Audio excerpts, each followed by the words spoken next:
welcome to BumbleKast Live. I'm your host, Ian Flynn, the Bumble King, and joining me as always is my Bumble co-host, Kyle, JCRB Krause. Hello, everybody. You have opened the floodgates. The floodgates are open. It is time for questions to roll in like crazy.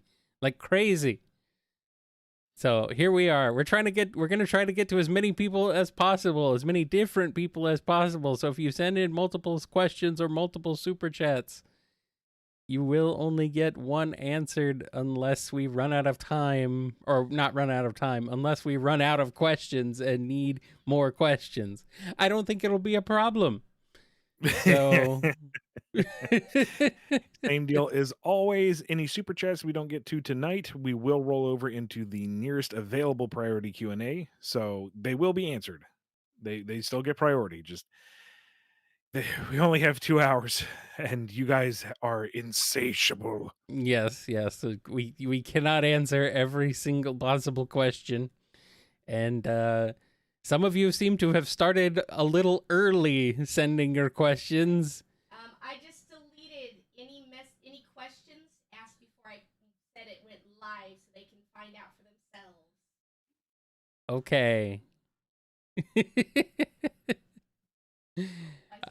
I don't even know if Jennifer heard. I don't even know if you heard Jennifer when she said that, but that's Bits and pieces, might as well relay. That's the case. She deleted every question before she said that questions were open. So you guys who sent in questions before Jennifer said they were open, well, I'm sorry to say, you missed your chance. Anyway, let's not waste any more time and let's go ahead and get started off with a question from Luna Star. Triple Trouble's anniversary is coming up, so it's almost Fang's birthday. What does Bark, Bean, and Honey the Cat do to celebrate this idiot Jerboa's special day? Honey does nothing. They're not friends. Bark tries his best to find somewhere else to be. They're not really friends. And Bean, the one gift that's great for everybody, a bomb. I mean, that is great for everybody. It's very friendly. It's very kind of him. Like, it's useful. This is what you got me last year, and the year before that, and the year before that. And Bean's like, it's perfect for every occasion. What am I supposed to do with another bomb? And Bean just looks at him and is like, Fang, we've worked together for how long? And you're asking what to do with it? What aren't you supposed to do with a bomb? That's a longer list. It's true. All right, here's one from Metal Skulk Bane. Honey has a very specific vision about the next fashion show. Is she sly enough to get those characters to pose in pretty dresses for 5 minutes? Tangle, Whisper, Styx, Surge, and a bewildered Shadow. Yes. Yeah. She's just that good. Yeah, I don't think she'd have her methods will vary from each one, sure, but she'll get them. Yeah, she'll get them. I don't think she'll have a problem. And here's one from the Sonic Theorist. Hey, Ian and Kyle, hope your days are going well. Quick question. Which ending to Sonic Frontiers is canon? Is it the Final Horizon ending or the ending that was in Frontiers on day one's release? It's the one where Sage survives in the end and the end gets blown up.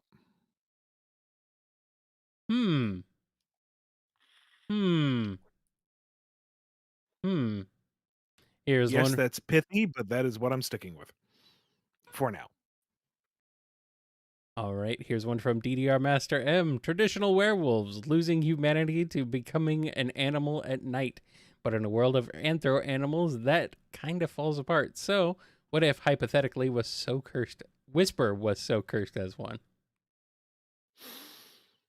So she just becomes more fangity and feral, I guess.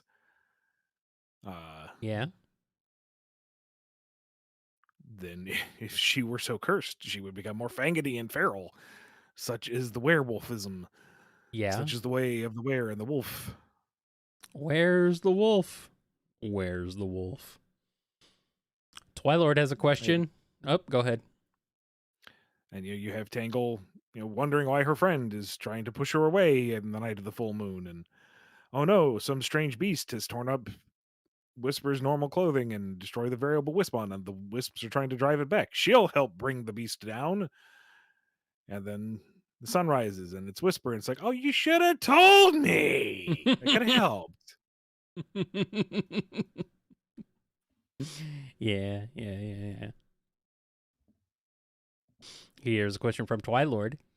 Ian, would you have any interest in making a tabletop RPG or purchasable homebrew for D&D, no royalties required, based on your original IPs? Oh, sure. Abso-freaking-lutely. I mean, we've talked about a Drogoon themed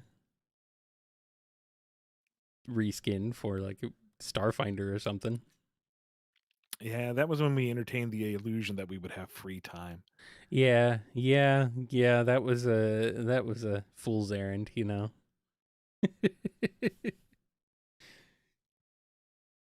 How foolish we were. All right, let's switch over to some super chats. Thank you, everybody, for your super chats. You guys are awesome. Let's start off with this one from Levi C. How would Star Fox Frontiers go? Cyber R-Wing? Be pretty cool. Maybe leave the R-Wing segment for the cyberspace stages. Oh, yeah. Like just a nice, straightforward, doesn't overstay its welcome, arcadey shoot 'em up. And because it's cyberspace, it can be literally any setting with any assets. And then the outside world would be Fox running around, I guess, in a even more kung fu-tastic Dinosaur Planet style. Mm-hmm. And you got all the pilots stuck in the cyber cages. This works unnervingly well. I know. I'm thinking about it now. I'm like, this is a bit too much. But it works. And then Andros tears a hole in the sky. I'm a moon now! You're getting blown up all the same. Pretty much, yeah. Nothing's different. Nothing's any different. He still ends up being a giant you're brain. a true lunatic, Andros. Now he still ends up being a giant brain in the end.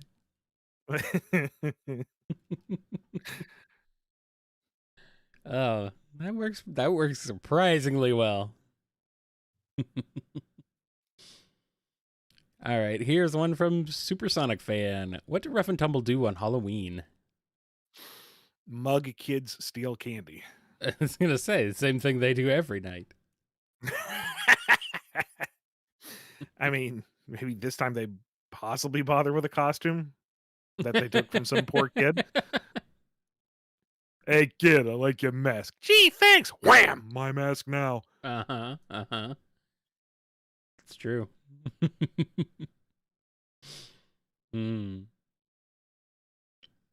Here's one from Chocolate Watermelon 28. Scourge is an anti-Sonic derived from Archie Sonic. So would an anti-Sonic derived from modern Sonic be different?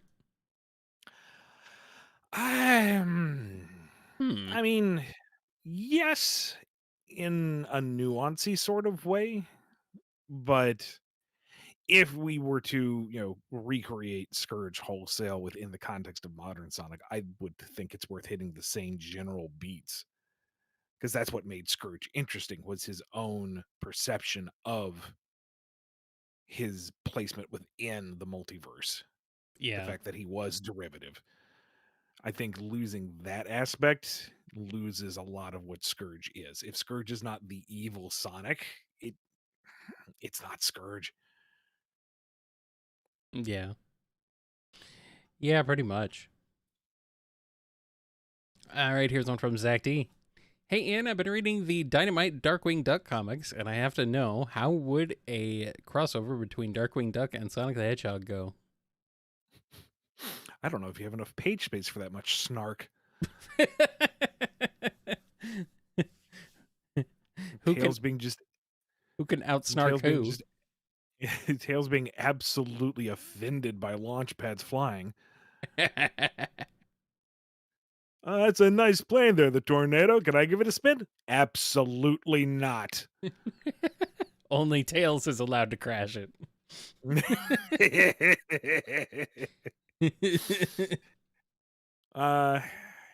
God, it's been so long since I actually picked up and read it, but that'd be fun. Emphasis on the fun. Like, have fun with the more kind of slapsticky action pieces. Play into the humor more. Don't be too dramatic. Maybe have your big actual villainous moment between Taurus Bulba and Eggman, but beyond that, keep it lightly fair. Yeah, it would be fun though. It would be super fun. I would love it. And here's the super chat from Scruffy Matt. It's the ultimate imposter battle. Mimic the Octopus versus a D&D Mimic. Who prevails? And you know what? Throw in an Among Us imposter too. Mimic the Octopus. It's very sus. Mimic the Octopus because he's a professional. he sees through the disguises. He's not going to blindly open that treasure chest or sit at that table. He knows the tricks of the trade. He'll figure it out. Yeah. And really, if there's only 3 of them in the room, the the Among Us guy's gotta be the imposter. Yeah. Process of elimination. Of course, if it's just down to the 2 of them, the Among Us guy wins by default. Isn't that the rules of the game?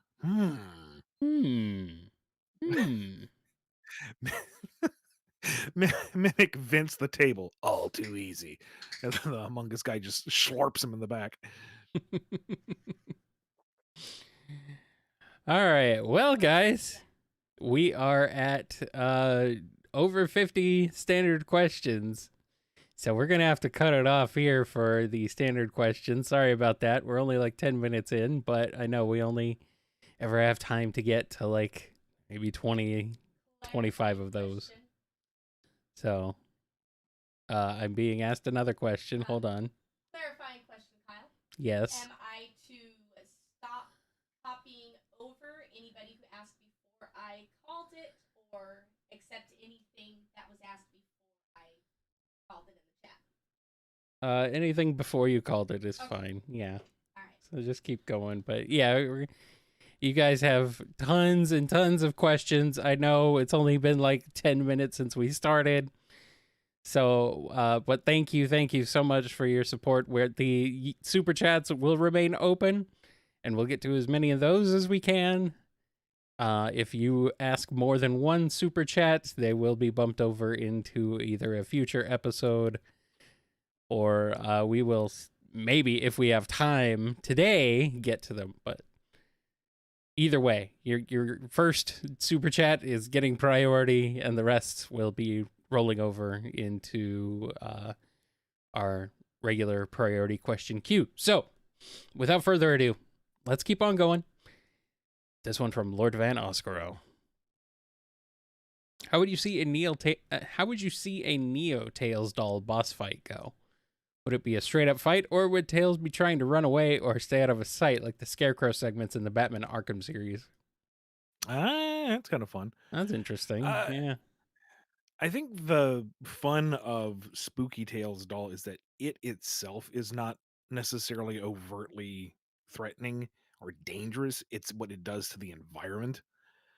So whether it is a escape from the hazards, Scarecrow style, like you said, or Tails doll is like at the center of whatever it's summoning up, whether it's controlling a robot or activating level hazards that you can actively fight back against. Kind of like Infinite, I guess, with him conjuring up the various things in his boss fights. Maybe something akin to that.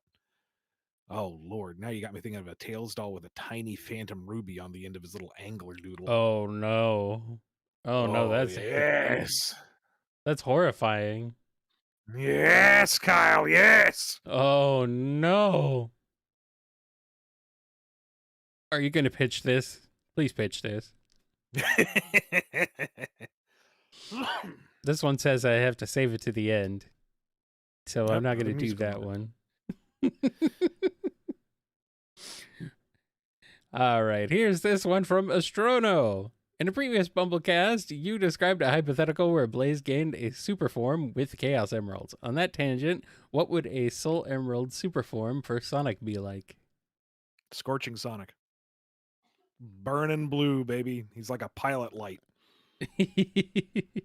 He's on fire. Literally. Like the quills kind of stand up supersonic-ish, but it's like they're billowing flame. He's constantly on blue fire. Like his base blue color is now the light source of his body. It'd be sick. I'd love it. That would be pretty rad. Here's one from Oscar the Bearcat. Amy finds evidence to suggest Silver is her descendant, though Silver is unaware of both her discovery and his own heritage. How does their dynamic change now that the ancestor knows while the descendant doesn't? Initially she's going to be a little awkward, fumbly, because she's concentrating so hard about not spilling the tea that's all she can think about. But given enough time, and if we're going to assume Silver is aloof enough, then it just kind of wears out its welcome. It doesn't become a big thing anymore in her mind, and they just keep getting along as they always do. Yeah. All right, that works. Here's one from Fox Guy. Oh no, Amanda Waller has captured Team Hooligan to join Task Force X. How well did they do, and do they betray her? I'm just imagining Bark's scarf has become the collar. Like he's got a detonation collar that is shaped to look like his scarf. Everyone else has got, your generic sci-fi detonation collar, but his is specifically designed to look like his scarf. And he can't tell if he's like flattered by the attention to detail or if he hates it more. Fang is indignant that anyone is telling him what to do and how to do it, but he also doesn't want to get blown up, so he'll work along with her for now. And just every now and again, he's got like a little dentist mirror out, and he's trying to look at the circuitry, going, "Could I do that? Can I finagle this? Can I touch this? If I actually touch it, it's going to explode. So I need to make sure I do this right the first time." And meanwhile, Bean has this existential crisis of, I can be all. Whoops. Sorry, mic stand started to escape. What? Come back, Mike. You need that. Bean's like, I could be everything I wanted to be, but it would be very brief. To explode or not to explode? That is the question. I mean, is that an incendiary device before me? Doesn't Bean explode himself on a regular basis? Yes, but not permanently. And there is the key qualifier. How does he do it permanently if he always manages to come back from it?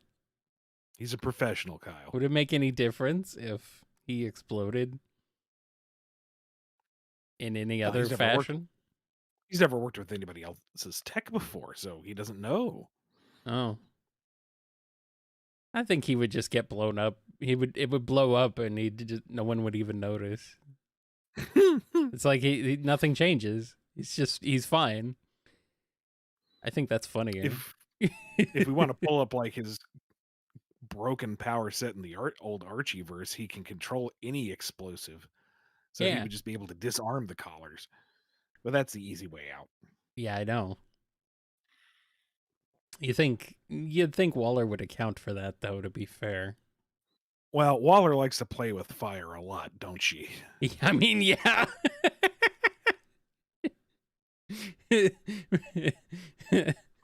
I can handle this, she said for the third time. Uh-huh. I have control of the situation for now. For the moment. Oh, boy. All right, let's do one last super chat for a bit from Scurvy Pirate Dog. In the 30th anniversary comic, Tails complained that Eggman only made a Tails doll and not a cool metal Tails. How does Tails react to the fact that Eggman listened to him and made a metal Tails in Sonic Superstars? Man, I hope we get a chance to do a callback joke with that. so Mm-hmm. that Tails is like actually enamored, like, oh my gosh, it looks so cool. And then Metal Tails just like swats him out of the air and is really trying to kill him. He's like, I take it back, give back the doll, give back the doll. I'm kidding. Stop.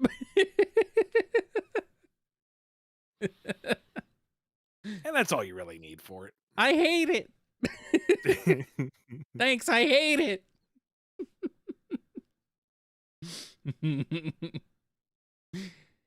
All right, let's go ahead and get into some regular chat questions, starting with this one from Qatar Station.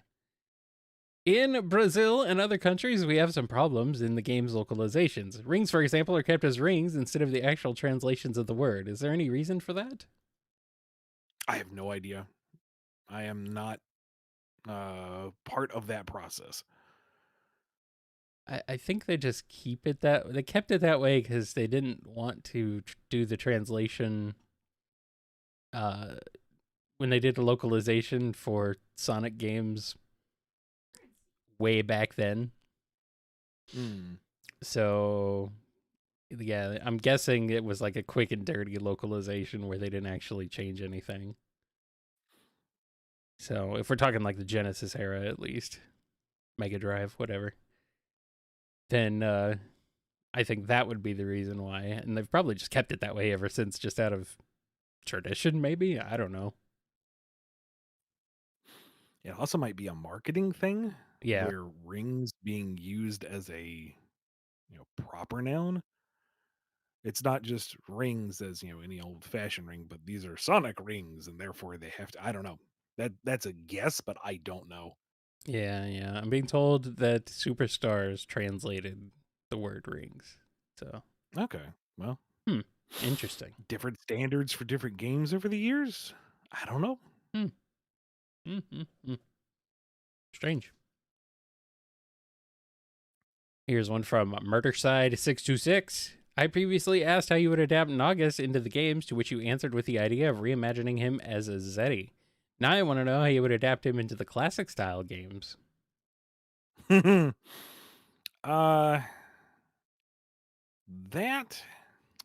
It's trickier.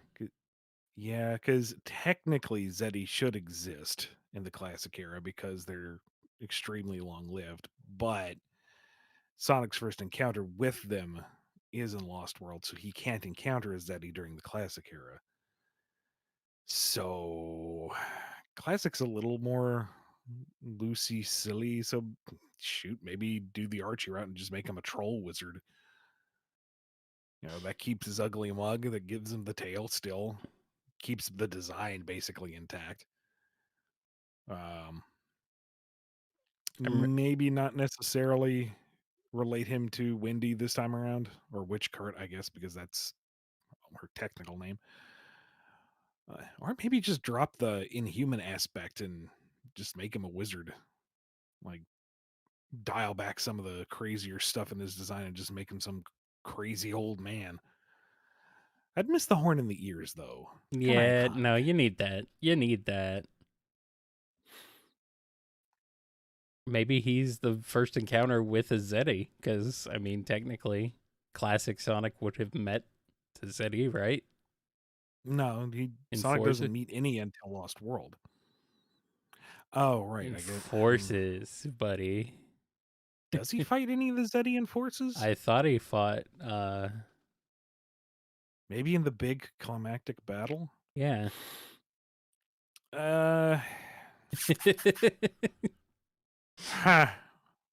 Really wrote everything into a corner with that one, huh?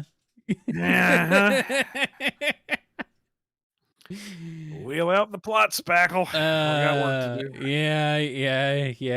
I mean, you're gonna need a little more than Spackle. You need something stronger than that. I mean, I'd have to look at Lost World again, but you might be able to argue that Sonic is just meeting the Deadly Six for the first time. He doesn't know who they are. He just doesn't comment on the fact that it's Zeddy. Whatever. Don't worry about it too much. Repeat to yourself, it's just a video game franchise. You should really just relax. You really, really should just relax.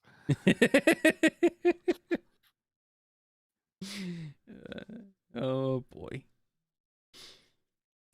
Here's one from ZismTG. Of all Mega Man characters, you basically never got to write Bass. But can you talk about him for a second? Opinions about him, plans, etc. Bass, I didn't do as much deep dive research into as the others because we had so much time before we got to him. Like my focus was on rock and roll and blues and what was going on up till 4. So I figured once we started getting closer to what was he in 7? Was 7 his debut? Or was it 8? 7. 7. Yeah, all right. 7 and 8 kind of blur together for me. Then I figured, okay, now I'll sit down and really, really make sense of it. With Worlds Collide, it's like, well, we're already taking like post 9 base. That character arc is done. Just where is he there? I can, use that. When getting into him like full on, that would have been more of a challenge. Like, because how he presents himself in 7 is very different from everything after that. And rationalizing why he would even bother with the subterfuge. Like, maybe he thought it was funny that he was pulling one over on Mega Man, and then once the cat was out of the bag, or the tango, then he's just like over it. Also, he's also been beaten at least once, so now his pride's on the line. There's also the bit where Duo says that there is some good in him, and finding that to begin with and then seeing where it goes would be interesting. But it's not something I can really like spell out here because I would need to refresh myself anyway and get really deep down to it. But he would have required a lot of time and attention and thought. Like, he is one of the biggest late classic characters. He would need proper respect. Oh, yeah. All right, here's one from Maluna Madness. Hey, Ian and Kyle, time for a random alternate universe question. What if Sonic and Lanolin switched roles? Let's assume they keep their personalities. How much different would things be like? So, an extremely reserved, measured, and calculated Sonic, basically. Yeah. That's kind of terrifying. Someone with all the speed and the power of Sonic who knows how to apply it tactically. So Blaze. Yeah. Yeah. Yeah. Only Blaze is, she carries a certain dignity about her. She acts when she must because it is for the good of all. I feel like it's a very fine line. Lanolin is more, she wants to gain control of what she perceives as a chaotic situation. Okay. Everyone is just taking everything in stride, and they really shouldn't. Is nobody stepping back and looking at all this madness, the giant robots, the elder gods, entire plagues, and not freaking out? Why is nobody freaking out? Why is there no plan? Come on, guys. So that would be, Lanolin Sonic is stepping in and using that power with precision rather than constantly traveling, doing your own thing, and showing up whenever it's convenient / you happen upon disaster. Whereas a Lanolin styled Sonic would just kind of be super chill and okay with the fact that he doesn't have superpowers. Like, huh, things are getting crazy. There's a giant robot over there. It's being powered by an elder god. Wild, man. Thankfully, Lannon's there to spin dash it. Good thing. Good thing. So proactively help those who are fleeing from the fire and the rubble, but once it's all said and done and the Elder God is sealed back into the Dark Rift and the machine's broken and Eggman's cursing that darn lamb, you have Sonic going, nice job, that was cool. And she's like, I am so freaking frazzled. She just had too much. It's all too much. I like it. Oh, it's funny. I like that idea. Miles, why am I standing on top of the plane?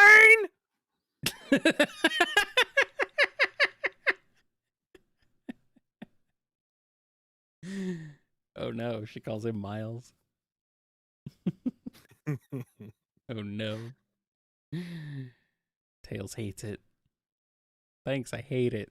Tails really is hating everything on this episode, isn't he? He just can't win.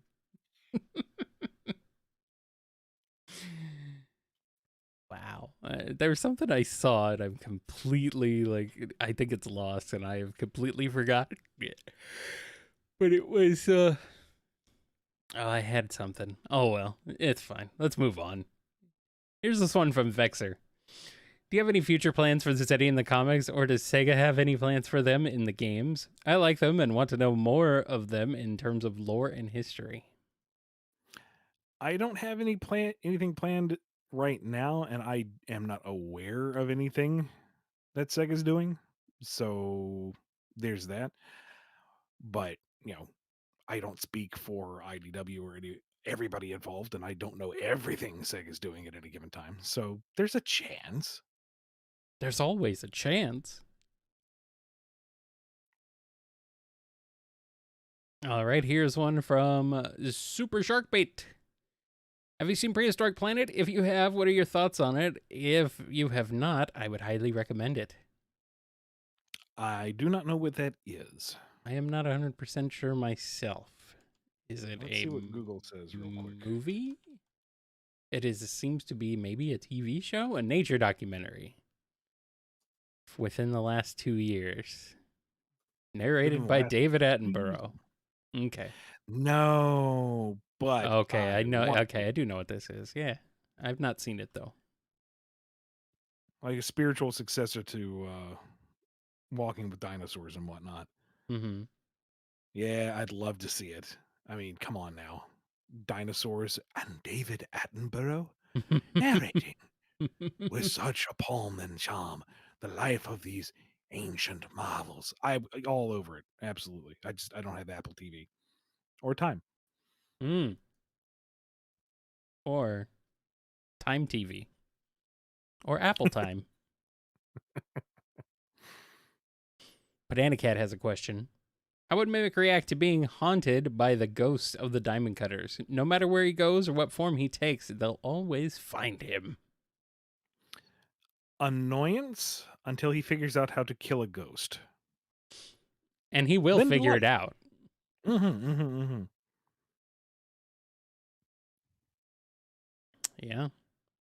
Yeah. All right. Let's switch over to some super chats. Here's one from the Might of Gebera. Are the Arabian Nights, the stories, in Sonic and the Secret Rings really worlds of endless adventures, as Sonic said in the cutscenes of the game? They're fictional stories within a fictional story. So they could be whatever. I am inclined to believe Sonic's being a little poetic there, but that's the magic of storytelling in general. Yeah. Frost K9 has a question. Boom Knuckles comes upon an abandoned baby basket with a tag referring to the child as kneecaps. Can he take care of the little guy? Does Knuckles get eerily suspicious of the lone baby echidna? Well, at first he's confused because clearly it's more than just kneecaps. There's a whole darn baby in this basket. It's in his leg to begin with. Yeah. Amy's like, Knuckles, honey, you realize your name, right? Yeah, but in that case, are you made out of Amy's? What's an Amy? Can I find another Amy? Wait, are you really a plant? And Amy's just like, drop it. Are you a rose? Which Styx has to dive and grab the basket because Amy didn't mean drop the basket, Knuckles. Oh boy. And I guess we'd have a lot of a retread of Evan's episode with Knuckles attempting to raise the baby, but there would be a certain degree of personal pride in it. It's not just any baby, it's an echidna baby. And he's going to take care of it, and he's going to raise it, and it's going to be his own son, nephew, cousin. How does this work? How does basket lineage tie into everything? Don't blend the baby, Knuckles. Tried that last time.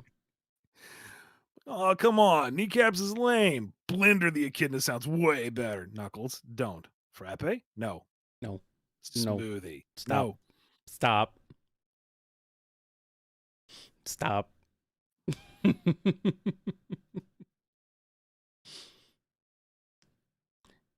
All right, here's one from Zaylok. How lame is the Antiverse Bean? Would he be the most wet blanket, bland, and boring character to ever exist in Sonic history? I think he would go so hard into the straight man routine that he would be hilarious. Like this absolute singularity towards anything humorous or uncouth. Just so absolute straight edge, straight laced that it itself is funny. Mm-hmm. Yeah, I mean, And you know what? I can see it. I'm just going to take your wording and say instead of bombs, he throws wet blankets. All right.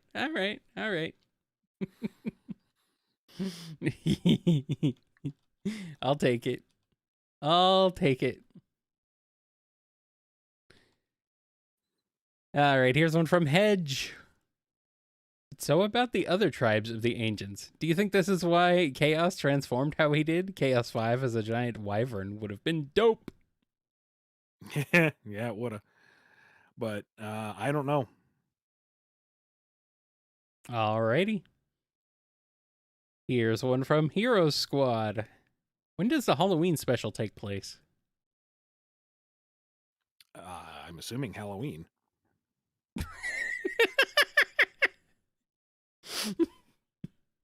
I think they mean in relation to like the other comics and the other stories.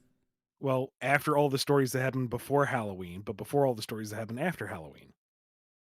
Okay. Smart ass. Look, you're not going to get a day-by-day timeline of events. That's not happening. Don't ask these kinds of questions. You're never going to get a good answer. Well, I mean, I guess it was worth a shot. Like everything that has happened since Sonic Adventure to now has happened within the space of like a year and a half, maybe. Don't try to apply. Ian, I don't like it. Why are you doing this? I ain't doing but anything. The lore, Yeah. it's important. The lore is important, Ian. It is, but it also is what it is. All right. Don't complain the cheeseburger isn't a filet mignon. Maybe I will. You can't stop me. Geo Knuckles has a question. In Tales Tube number 6, Knuckles Chaotix is confirmed canon in the classic timeline, but classic Chaotix is still not allowed to return? Mm-hmm. Yep. That's a thing. Here's one from Vixers. Sonic vs. Surge. Sonic walks away victoriously, and electric guitar starts playing. What happens once he realizes it's Surge's new theme, AC/DC, Thunderstruck, and is about to get hit with a steel chair? After he recovers from said bludgeoning, he's like, all right, round 2. And there goes round 2. Now it's time to fight. Again. Sonic should be happy.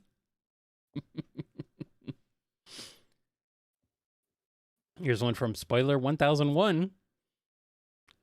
Does Sonic just not have sharper fangs like Knuckles and Shadow do? Is magic needed to elongate them?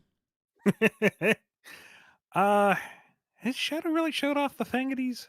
I don't know. He must have if they're bringing it up. Yeah, I can't think of it. Knuckles, absolutely. I know exactly what you're talking about. Shadow, I can't Yeah. immediately think of it. But regardless, no, I guess because Sonic is a good boy, he doesn't get the fangities. Knuckles and Shadow, they're the rough boys. They get the fangities, not fangs. That's something else. N- Fangities are No, fangities are the that's a official, exact scientific term. that's a jerboa. Fang is a jerboa.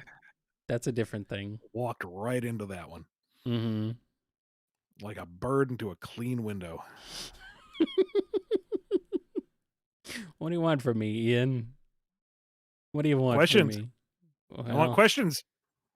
why? Why do you want so many questions, Ian?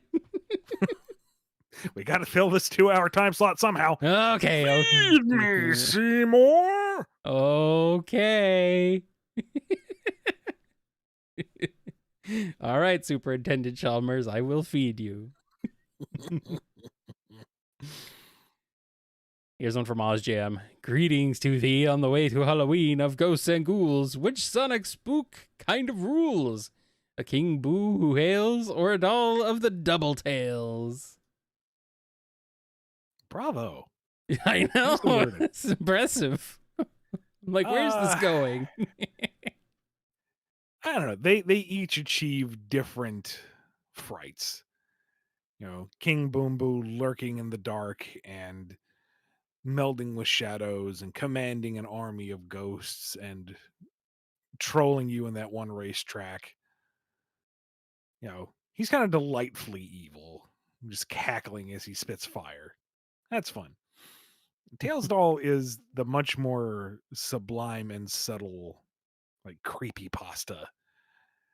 And I appreciate that too. I love the fact that the recent post by the Japanese social media kind of leaned into it too. Like, not super hard, but that was a creepy Tails doll right before Halloween. That had to have been intentional. Oh, yeah. Oh, yeah. Not bad. Not bad.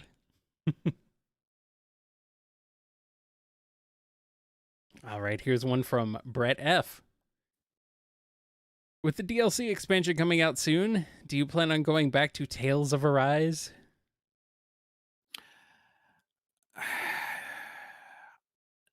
No. I know Aaliyah's still kind of interested in it, but I ultimately walked away from Arise going, eh. Like I appreciated the just straight up, no strings attached, wholesome, happy ending. Like, especially given when it came out, that was just such a cathartic moment. It's like, thank you. It's just happy. Good. I like that. But overall, I didn't really like it as a Tales game. There were some good characters to be sure, but I don't know. It didn't stick with me like the others did. I am not chomping at the bit to return to that one. Arise, Tales. Tales of Arise. So every time I see that, I think that it's like it's a real problem, Ian. My brain I is know, like my brain is just broken. Like, but you're broken in all the fun ways. completely and utterly just busted. Just ruined forever. It's my curse. This is my curse. To read questions. All right, here's one from Pedanticat. Boom time. It's far in the future of Sonic Boom, with Sonic and Amy deciding to go out on a date tonight. However, they need someone to babysit their kid. With all of their friends being too busy, Eggman ends up being the babysitter. How do things play out from there? You ever seen Home Alone?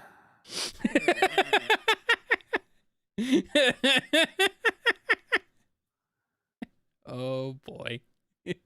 Except it's really Eggman's own fault because it's his own defensive measures in his own base. I mean, yeah. It's just the kids setting them off against their own master. Why did he even install that one?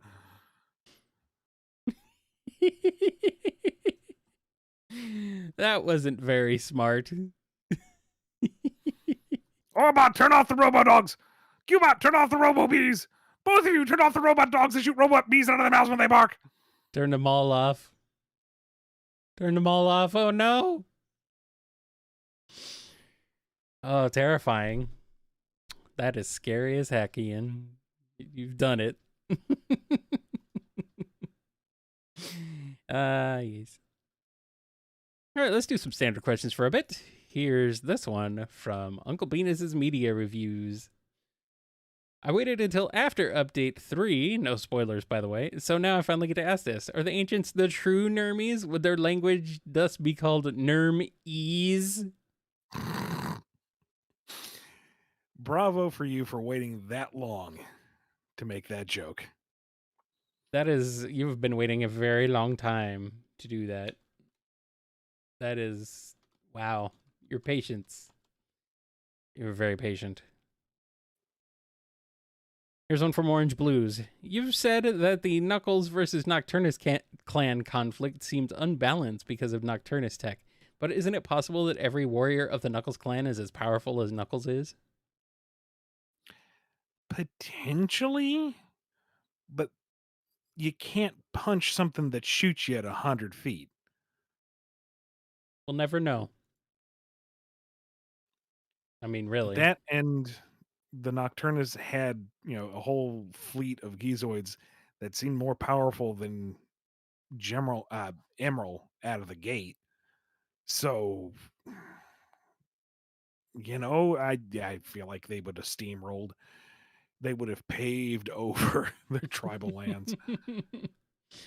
Oh boy. That's weird. Shonen Boys has a question.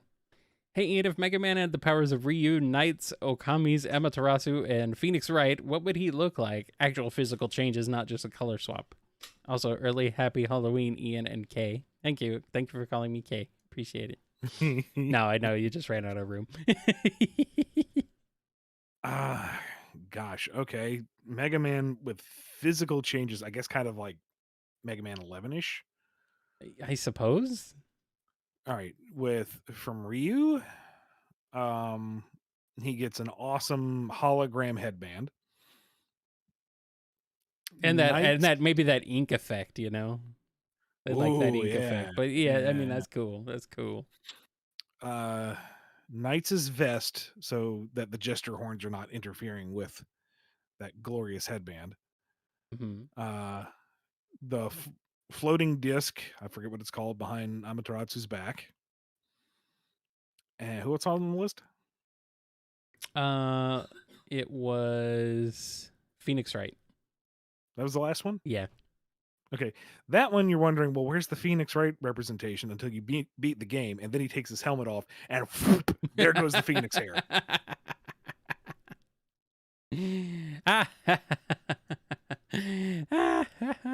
Very good, very good, very good. Yes. All right. Here's one from Hero Squad. Do the Superstars bosses have names besides Black Dragon? And his trips... Spoilers. I would assume they do. I don't know what they are off the top of my head.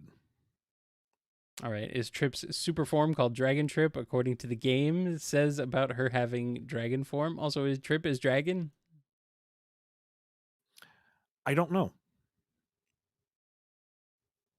You didn't write that. No. Nope. All right. Here's one from Anime Lover 3819. With how much physical affection she gave Blaze in recent Olympic Games, and blushy she was when thinking and talking about Blaze in the Sonic Channel comic Burning Beauty, is Amy meant to be bi? If that's how you want to read it, I ain't going to correct you. Why not?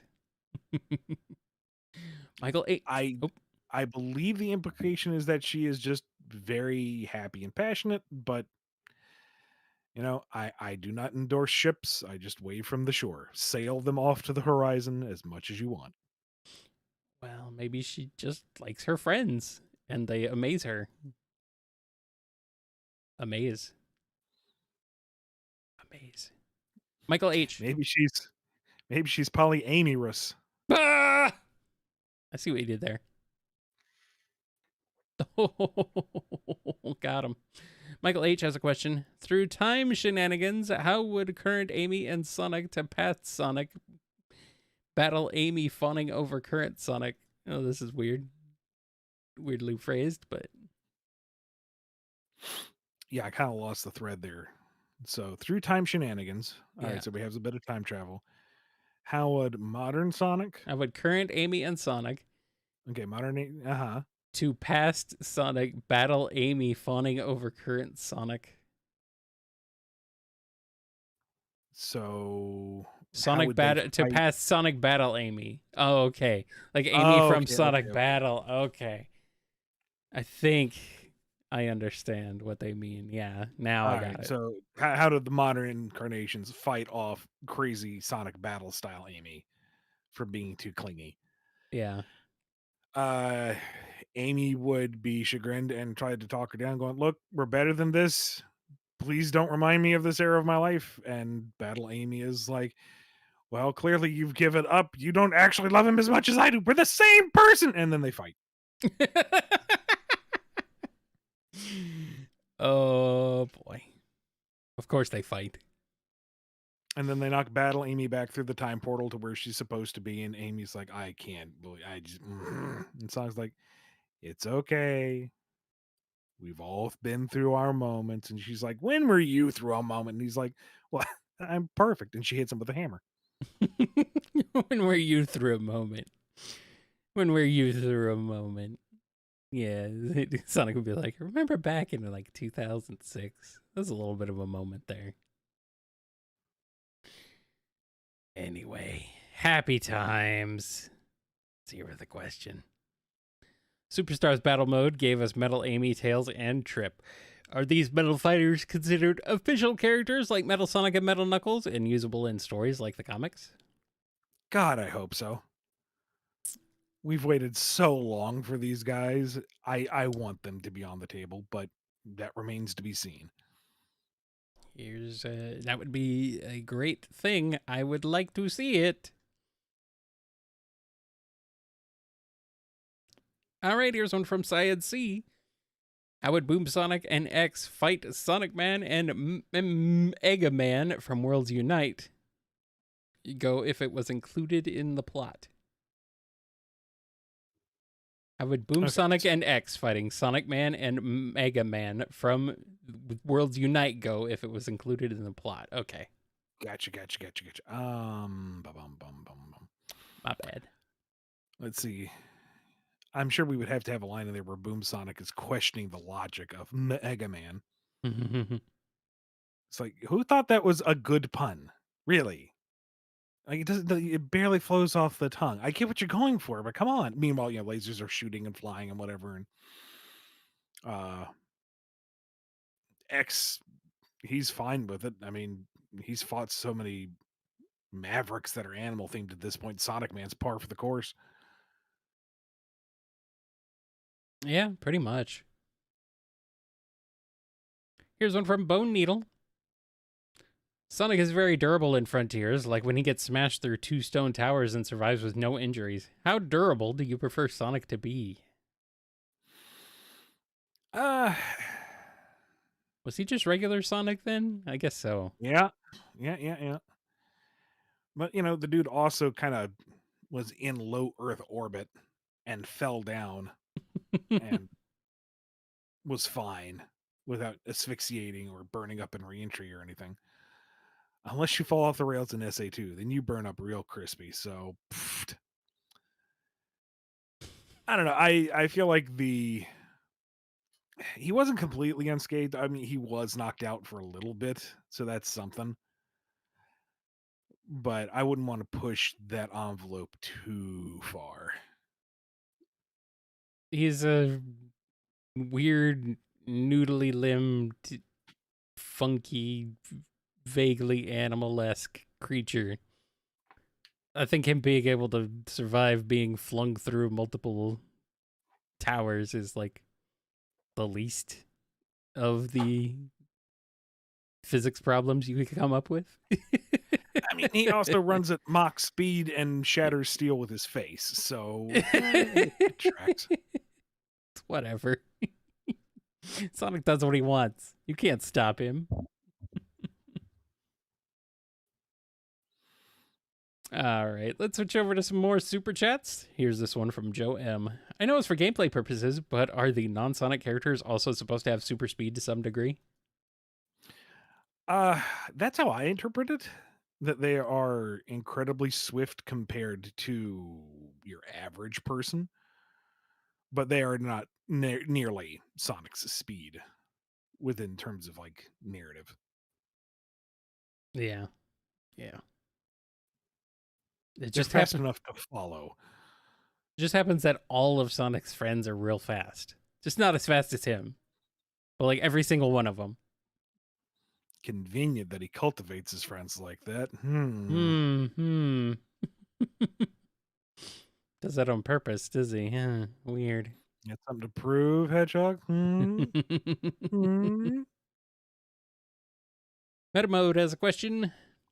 Chocola ate the butter, didn't they? You can't prove that. Even if he did, he's going to have a tummy ache later. So, he's his own worst enemy. He'll receive his own punishment, won't you, buddy? What are That you? bow tie's feeling a little tight now. What are you? What are you? Cop Meta Mode?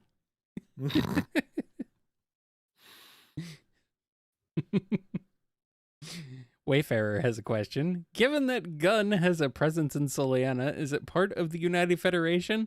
What about Monopole and the Unleashed Towns? Grand Metropolis. I would assume so.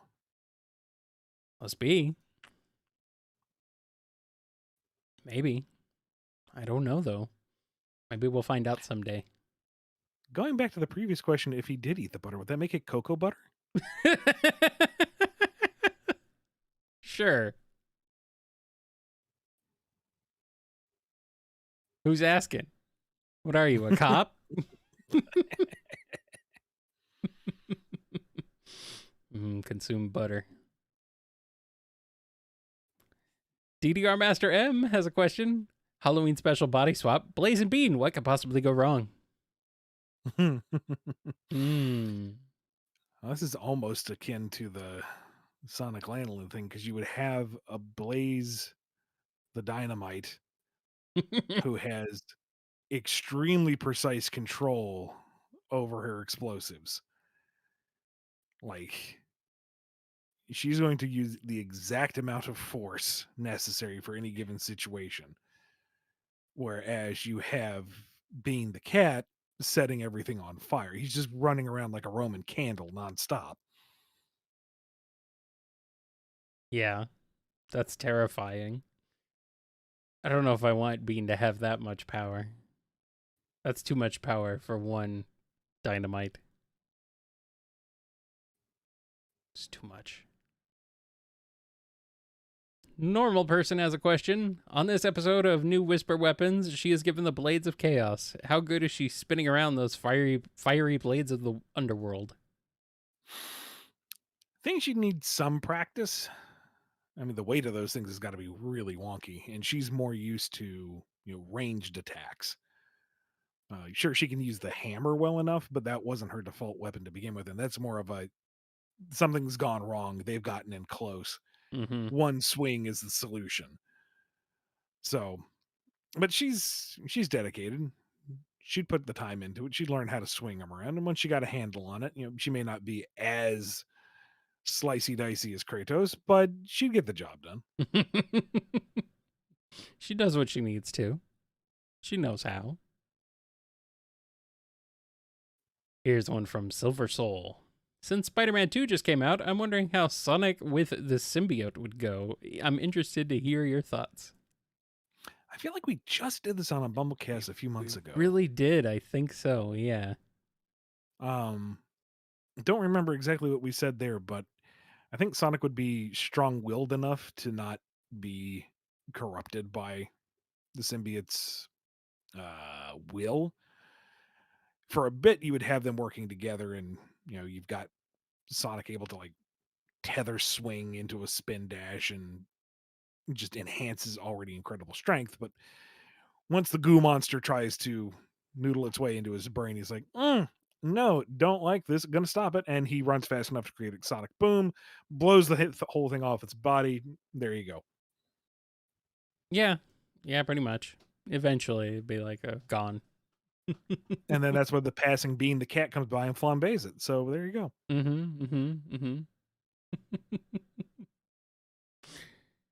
I'm being told, boo, boring. Let Sonic be Big Meanie. I mean, come on. Even the Chaos Emerald corruption couldn't get to him. He just became a werewolf instead. A werehog. Exactly. Yeah. Now, if you want someone to kind of give in to the darker tendencies and maybe, goo monster out of it, give it to Shadow. Let him have a werehog form for a bit. That's too obvious. And it looks sick as hell. What do you want? I mean, yeah, it would, but Shadow gets enough. He don't deserve it. He's already had too much as it is.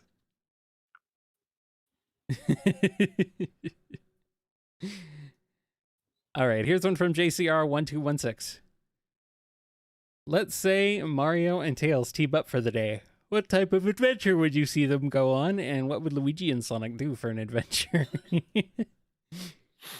Well, Mario and Tails, they're off to save the princess because that's what Mario do. Or, no, I guess Peach has been more active lately. It's just Bowser stealing things. Yeah, Bowser's just a Other than- thief, really. He's just a petty thief.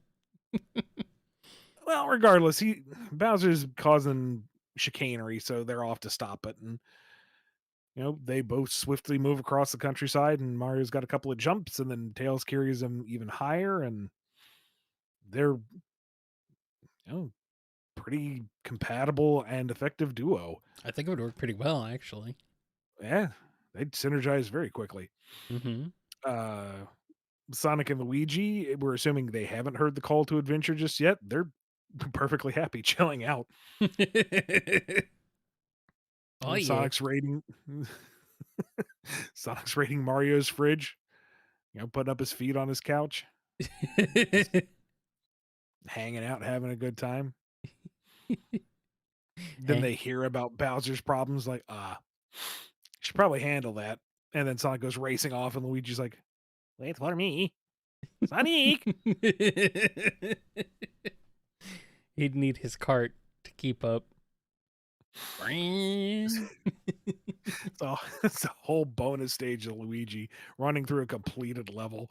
All of the blocks have been hit. The flagpole's been knocked over. No enemies.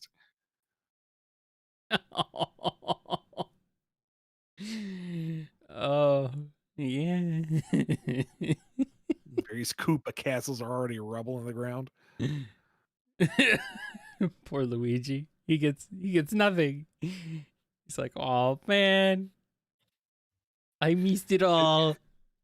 Get to the final screen, and Daisy and Sonic look over like, where were you? And he's just like,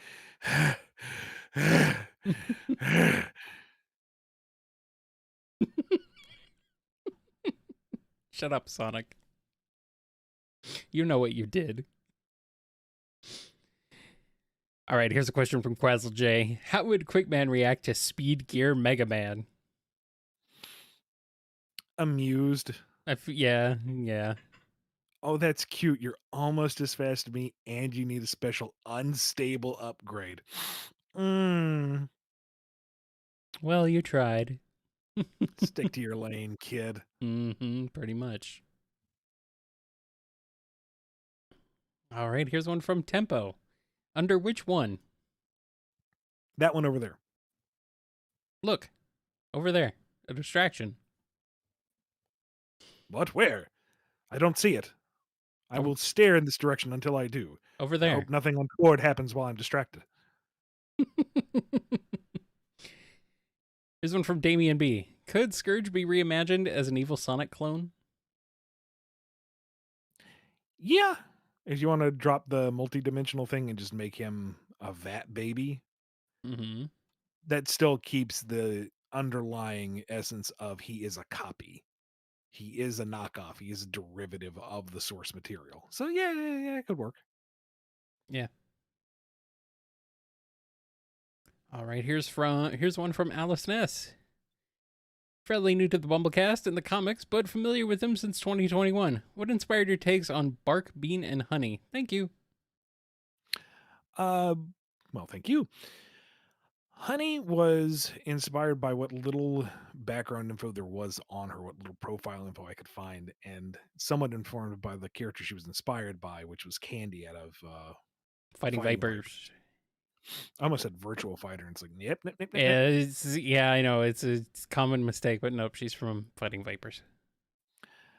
And just to, kind of give us something different in terms of female characters, someone who is, vivacious and out there and punchy, which was different from Amy at the time. Being very much inspired by his gameplay in Sonic the Fighters, where he's just zany. Like he is having a grand old time blowing people up and pecking them in the face and just leaping into headbutts. He's zany. And listen to his theme music and Dynamite Plant. He's a cartoon character. Run with it. Mm-hmm. And because he and Bark were both, very obscure from the same title, I kind of conflated them as together. If you're going to bring one in, bring in the other. And this was before a lot of the material about Bark, well, what little material there was of Bark, was readily available in English, or at least on my side of the world. So if you're going to have Bean be all the way over here in terms of characterization, then the best thing to do is make Bark the counterpoint. If Bean is fourth wall breaky, quippy, quirky Looney Tunes, then Bark being the stoic, silent one, it's just great in terms of juxtaposition. And then you have Fang in the middle trying to wrangle some sense into him. I mean, just the two of them by themselves are kind of a Jay and Silent Bob thing, but once Fang gets into the mix, it's Three Stooges. Mm-hmm. Yes. It makes them polar opposites. That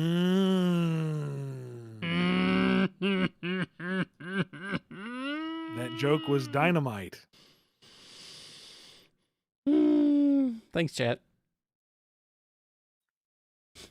Ducks. No originality as a question. Eggman is used to be constantly spared by Sonic, but does he think that he's untouchable? Is he aware that Omega, Shadow, Surge, and Whisper all put him out of commission whenever a chance they get? Oh, yeah. He's aware of it. And I don't think he ever, dwells on his mortality, but he isn't blind to the fact that there are people actively gunning for him. So once he conquers the world in one big sweeping stroke, then that takes care of everything, don't you know? Mm-hmm. And here's one from Smash Zapper 85. Shadow goes undercover. How does that go? Poorly. I mean, he stands out like a sore thumb. Yeah, he's kind of distinctive, and he has zero poker face. He isn't very good at acting outside of his own motives and ambitions. I don't see him being very good going undercover. Ironic that he's named Shadow and he's very, very dark, but he stands out like crazy. Yeah. Here's one from Molo Turbo. We know that null space is a pocket dimension by the Phantom Ruby, but do all the prototypes / infinites have their own version of it, or are they just opening portals to the same place? This is assuming that it's maintained. Once Sonic exited it, it may have whooped out of existence. Or once the prototypes were destroyed and whatever happened to Infinite happened, maybe they all canceled out. Maybe. Or if the Phantom Ruby is Gonski, wherever it is, there's no means of accessing it, so it might just be gone. lost to the void, so to speak. Yeah. Not the void from Sad AM. I'm not making a reference. I mean, No. oh, there's too many bloody pocket Ian, dimensions in this franchise. Ian, you can't say anything, can you? No, Without somebody no, I thinking, cannot. "Oh my gosh, he's doing the thing," or "Oh no, I hate that guy. Look at what he's doing. Look at how he ruined Sonic today." It's like Sideshow Bob in a field of rakes. Fuck. Oh boy. Oh. I'm sorry. All right, let's switch over to some standard questions. And this one from Leon D. Sonic is sucked into Beetlejuice, the movie or the musical, whichever you're more comfortable with. Well, at least it's not the character. That would be really awkward.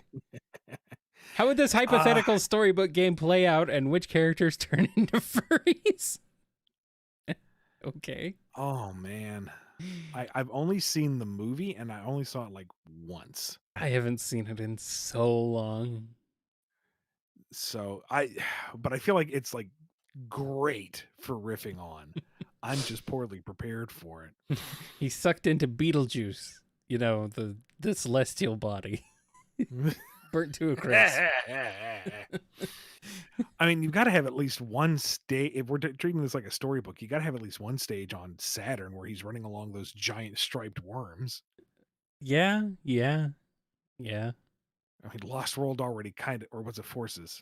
Both of them, they kind of reference that. I mean, it's right there. You got to do it. Yeah. And maybe Beetlejuice is like his Shahara Merlina companion, or Calibran, I guess, type companion, who's just sticking with him the entire time, waiting for him to say Beetlejuice that third time. I figured it would be. Hey, this could all be over. You just gotta say my name one more time. Come on. I figured it would be Do it, Lydia, do it. who's his companion character, but maybe not. I don't know. You can totally go back to your real world if you, just say my name. And Sonic's like, I know that's going to be a bad thing. I'm not falling for it. But through various afterlife-y shenanigans, he finally has to do it for whatever reason. And then Beetlejuice becomes the final boss. Well, I mean, yeah, he always is. And then you have Michael Keaton as Beetlejuice singing with me as you fight him. And he interrupts the song every time you hit him in the face going, ow, what? Hey, come on, man. Be cool.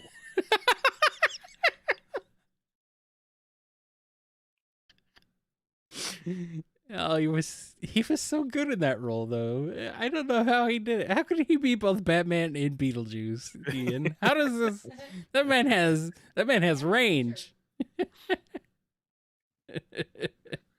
Michael Keaton is man.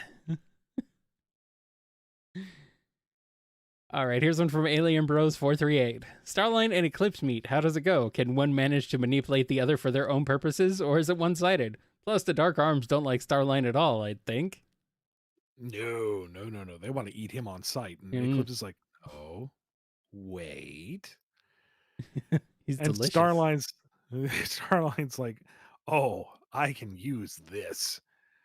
And they totally bro it up for a while, and Starline thinks he's got complete control over this crazy alien thing and his little ghastly minions until he's worn out his usefulness, and Eclipse says, all right, chow time.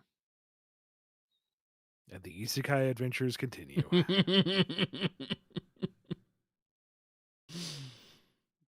All right, here's one from Magnus D.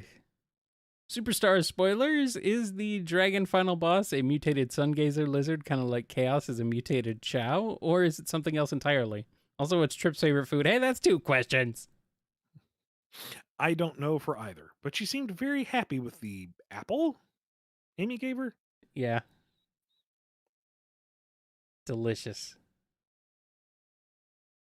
Oscar Other Bearcat. What is Jules' ideal man? Rhino beetle, stag beetle, Hercules, etc. She just wants someone who shares her interests and is reliable. Hey, Jen, what happened to your question? You had one on here, didn't you? gone now.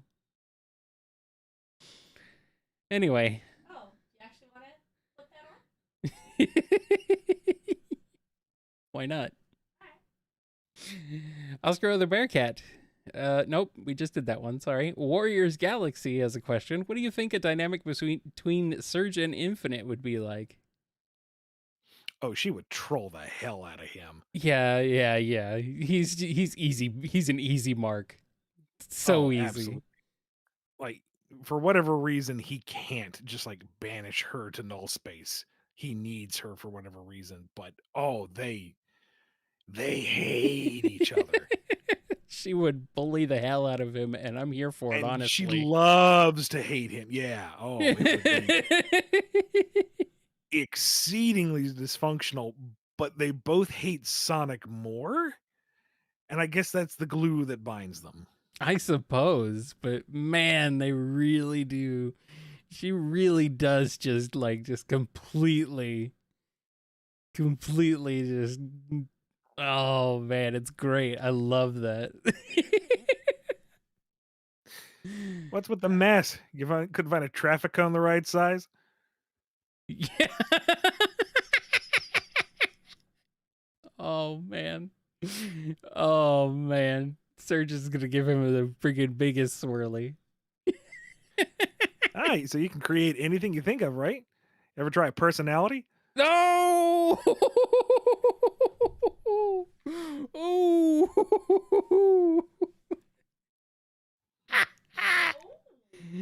Nice. Infinite torment. So you got into one fight with Shadow and got scarred. I've been in multiple fights with Sonic and yeah, not a touch, not a scratch on me. Well, I mean, that's not fair. She's got a healing factor. She ain't gonna be fair. Come on now. I know. I know she's not gonna be fair. But man, he's yeah. Good stuff there. All right, Ethan T has a question. In an alternate timeline where children's media turning gritty never went out of style, what would its version of Colors, Generations, Lost World, and Forces be like? I assume Frontiers is largely the same. Yeah. Okay, so colors. I guess we would drop Sweet Mountain entirely. Sonic That's Grayscale. depressing.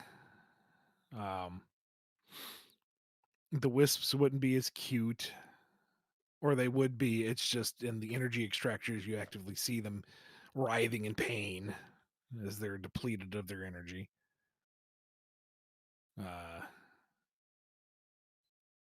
Sonic and Tails don't share any jokes.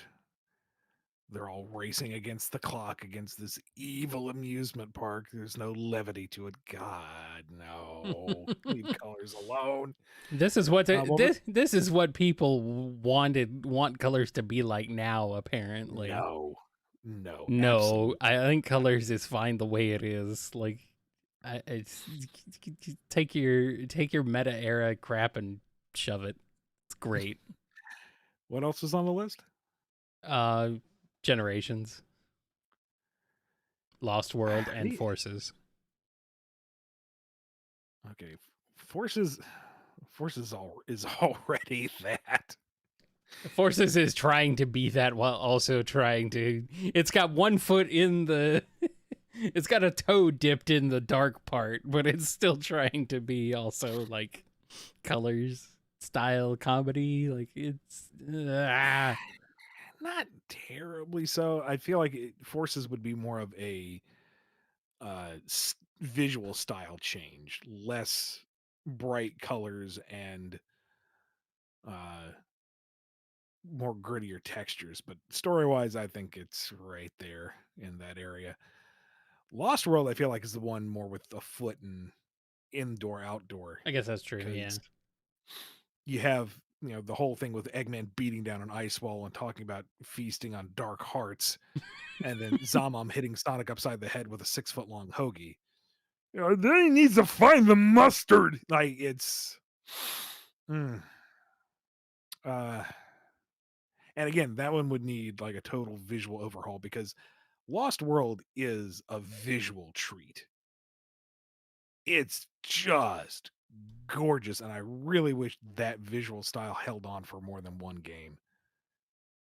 Like, I know this is not part of the question, but I feel like Lost World's core mechanics just needed a little different implementation, maybe a little tweaking, but it was a solid new direction. And I feel like abandoning it entirely was too hard of a course correction. That's such a pretty game. I love the badnik designs in Lost World. The bounce, the color, the aesthetics of the whole thing, the way the worlds feel, the bounciness of the music, just love it, love it, love it. There are lots of things to love about Lost World, just not, you know. It's not. Anyway, That's not the game. the, a gritty version of Generations. That wouldn't work because the whole point of it was to celebrate the whole 20 years of Sonic. Yeah, and the story itself is so light that you barely have anything to work with. Like most of it is freeing the characters going, huh, that was weird. And the Tails is going, that thing's eating time. We should stop it. Like, I don't know how you would do that.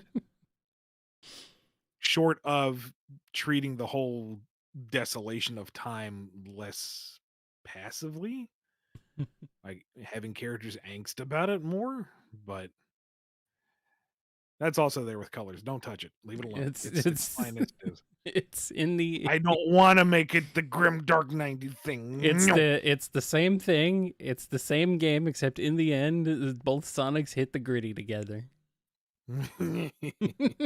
That's it. There's your gritty right there. Gritty Generations.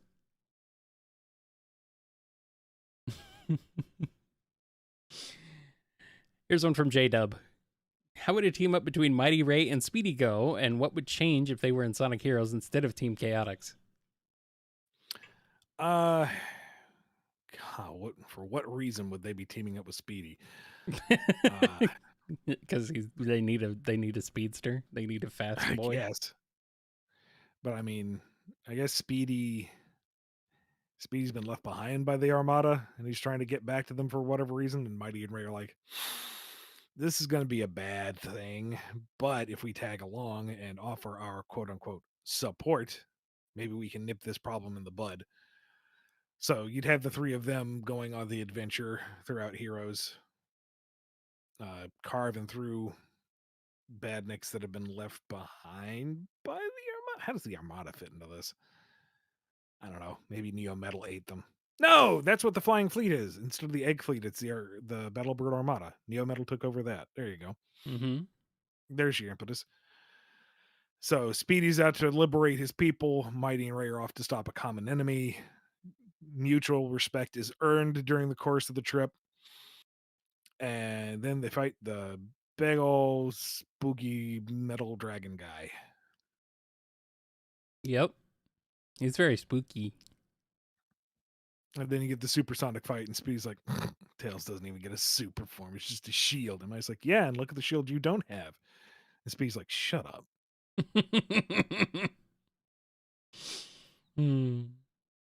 All right, we got one here from Sonic High. Styx has latched onto a brand new conspiracy that there are actually two worlds out there, with the other populated with the so-called humans. How does she convince anyone of this claim? You spend the entire episode with her coming up with various schemes and explanations, and the character's just not buying it. We need some kind of fun B plot where Eggman, the one clearly evident human, is walking around in the background and nobody thinks to reference him. Mm-hmm. And then finally, Styx calls everyone in for a seminar, and they sit down just to placate her. Okay, we're here, prove it. And then Styx pulls a quick bait and switch and takes control of the camera and turns it into the fourth wall, and we see like live action directors and people filming the set that is Sonic Boom.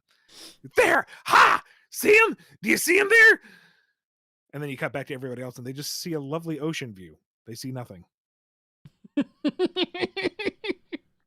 I like that there's live action.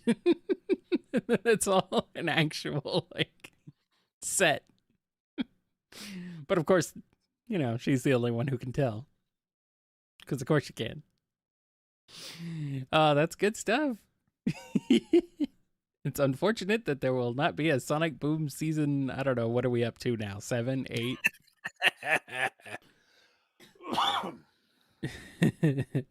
How many people does she convince of this claim? That's what the question is, I think. Well, probably nobody, but she tries. Well, then it's a question of numbers, then the punchline is she gets the entire island in an uproar over the concept of these strange otherworldly beings, and the main crew are like, it sticks. Sticks. You know what she does. You know what she says. Why are you buying into this? Come on, guys.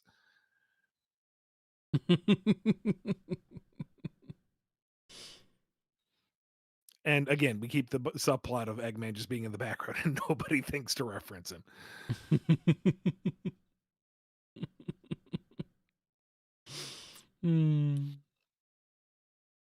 All right, Ian. We got a little bit of a quiz for you. Jen is giving you a quiz, pop quiz. Let me over there. Oh, nope. Jen has to come over here herself and read this one to you because, she's the teacher. So here we go. All right, Mr. Flynn. Undercooked chili dogs will make you say, gotta go fast, on your way to the toilet. Recipes in Sonic the Hedgehog, the official cookbook, state that temperatures in both Fahrenheit and Celsius, written for an international audience, but when you were measuring the chili, you splash some on the page, and it's covering the temperature you need. You're trying to cook in Celsius, but you can only read 140 degrees Fahrenheit, 140 degrees Fahrenheit. Convert to Celsius, or you'll be sorry. Is the answer A, 60 Celsius, B, 284 Celsius, C, 413 Celsius, or D, negative 133 Celsius? Mr. Krause will help you out if you need any help. Nope, it's A. Ian says it's A. It is. Yep, confirmed. It is A. The other ones are outrageous. Like, why are they so far off? Doing it the wrong direction equation. Oh. Okay, so if you actually did the math, those are possible answers you would get, just the wrong way. Okay. I see. You thought ahead. Very nice. See, my cheat code for that is I know that 100 Celsius boils water, and I know it's 212 Fahrenheit. So if you have 100 something Fahrenheit, that is less than 212 by a significant number. Therefore, the Celsius has to be lower. Yes. Now, if she wanted me to answer what the actual number was, like do that math, I would have been sunk. Nice. Well, in the original question, I don't think the multiple choice was there. Yeah, it was. Oh, it was there? Oh, darn. Different numbers, but yeah. Oh, darn. Same concept. Anyway, there's some middle school learning for you. Middle school Professor education. Says, Ian's not just a pretty face. Scruffy, I ain't even that. Come on, man.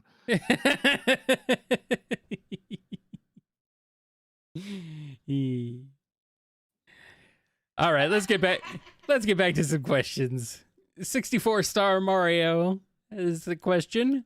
Who do you think would benefit most from a Frontier style combat moveset? Shadow, Blaze, Silver, or Metal Sonic? Shadow or Blaze. I'm kind of into any of them, but like Metal Sonic, sure. I feel like that's just the shoe-in. Like he copies Sonic. It's a little obvious. Let him do. Yeah. Like shoot, give me a Metal Sonic skin. I'm sold. Shadow, honestly, I enjoyed his beat 'em up sections in 06. Like homing attack in, beat the crap out of something's face, homing attack to something else, beat it up. I found that fun. So Frontiers expanding upon that, sure. And Blaze, go fast, shoot fire, fly around and shoot more fire. Yes, absolutely. Silver, I draw the line at just because I feel like he's less punchy, kicky, and all about the distance stuff, like picking things up and throwing them. And I feel like that has a much floatier, less visceral feel to it. That would be more like, I don't know, closer to a Star Fox thing. You're flying around shooting projectiles rather than, getting in and mixing up combos. Maybe I'm overthinking it. Maybe it could work and I'm just being a fuddy duddy, but that's my knee jerk reaction. Fuddy duddy. The fuddy duddy. You're so fuddy duddy. All right. Here's one from Hope Ocean. Cream goes on a massive training arc spanning an indeterminate amount of time, and her mentors are Amy, Sonic, Tails, Knuckles, Vector, Blaze, and Shadow. What does she learn from each character? It's a lot of characters. Okay, guys, you got to stop throwing these, 7 variable questions at me. Number 1, I can't keep it in my head. 2, it takes too long. But we're already here. So, okay, she trains with first one again. Amy. Self-reliance, perseverance. Sonic. Self-reliance, perseverance. Tails.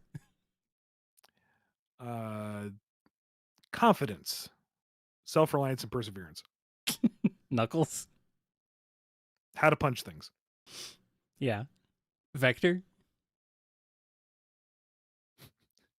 How to get by on a string budget. Also, detective skills. Those are very important. Blaze. Proper decorum and etiquette, which she already has something of a leg up on. This is more like actual royal policy and procedure. Also, she learns how to control the solar emeralds because she's the next in line now. Oh, convenient. And Shadow. Self-reliance, perseverance, and a mean cup of coffee. And leave me alone. Go home. Of course, if she transforms, that would make her burning cream. Is that just creme brulee?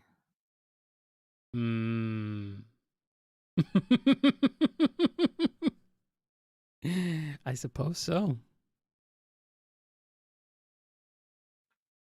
All right, and here's one from One Watcher. When the end said it was going to tear down the walls between dimensions and consume all, what did it mean? Destroy individual planets or pull a time eater consumption of space-time or even a Solaris? Get out of the dimensional prison that the ancients trapped it in and blow up the Earth. But we need that Earth, though. It is where Sonic keeps his stuff. That's why he blowed it up. But he doesn't have any stuff, to be fair. I mean, he just kind of goes off on his own. Oh, he has tons of stuff. He just pawns it off on Tails. Okay, it's all just Tails' stuff, really. Well, no, it's Sonic's. It's just Tails Tails takes care of it. Yeah, which means the tornado is Sonic's plane. It's Yeah. just Tails maintains it and houses it and flies it and makes iterations off it. And it's Tails' plane, Sonic. It's Tails' plane. It's not yours anymore. You've given it up.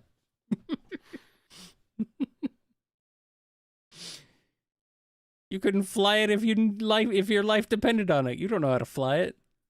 Sure he does. I know. It's Technically, been a while. I know technically he does, but all right. Here's a question from Cherry Cola. What would happen if the hedgehogs of the Sonic cast's long noses squeak like a squeaky toy when squeezed? Okay. Now I'm imagining every time anime, OAV Sonic did that whole thing where he rubs his finger under his nose. It's like a tiny squeaky violin.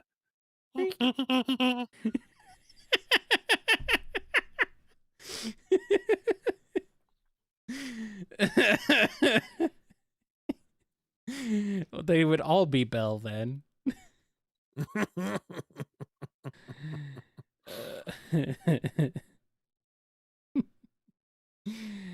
right, here's one. Sonic would actively troll Shadow by running up and pinching his nose.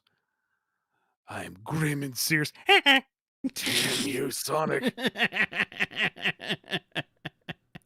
Meanwhile, Silver's coming back going, oh, thank God it's not just me. I thought it was another mutation.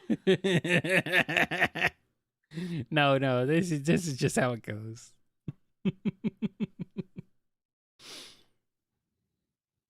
All right, here's one from Sonic Fighter 09. Which Mega Man series would you choose to work on? Oh. There's potential in all of them. Yeah. You've done classic, but well, here's the thing. I honestly don't know if I could choose between doing like the final classic to wrap a bow on the franchise or doing a Mega Man X9. You know, if Capcom came to me and Morpheus style offered me the two pills, I'd be sitting there thinking for a long time. This would take a while. I mean, Zero's done. Zero's story is told. Yeah. ZX, there's room to explore that. It's a huge world that you could do stuff with, but I'm not as enamored with that one. And I mean, Legends, you have to get Volnut off the moon. That's the story. That's already written for me. Yeah, there's details, but I mean, that's a foregone conclusion. But Classic and X. I would I gotta say, I would kind of hate to see the transition between Classic and X. Well, not necessarily the transition. I'm not saying like do the cataclysm and do the grim dark end for everything, but just like make a clear ending to rock and roll's adventures in the classic era. You know, this is clearly the end of this epoch, and then stuff happens and we get to X. I suppose. You know, we don't necessarily need the full narrative bridge. As for Battle Network, I'm not as familiar with that, but I think it told its story, and I know nothing about Star Force really. So yeah, let's do some X. Let's go for X. X is good. All right, here's one from the first Chubasa. Thoughts on your role in Mud 79? super excited. Like it actually kind of got me hyped for Star Wars again a little bit. Fred is a super cool dude, incredibly driven, boundlessly creative, and I'm not just blowing smoke. Like he's just intimidatingly charismatic and cool. And I freaking adored the first season of Mud 79. If you haven't heard, it's a fan radio drama of this group of folks who are like the rank under Stormtrooper, right as the Empire is kind of making its establishing itself in the galaxy, and kind of the perspective of someone who enlists because they think they are joining, you know, the stable government and the good guys and making a difference. And it's very slice of lifey, and it's very down to earth, so to speak. It's in a galaxy far, far away, of course.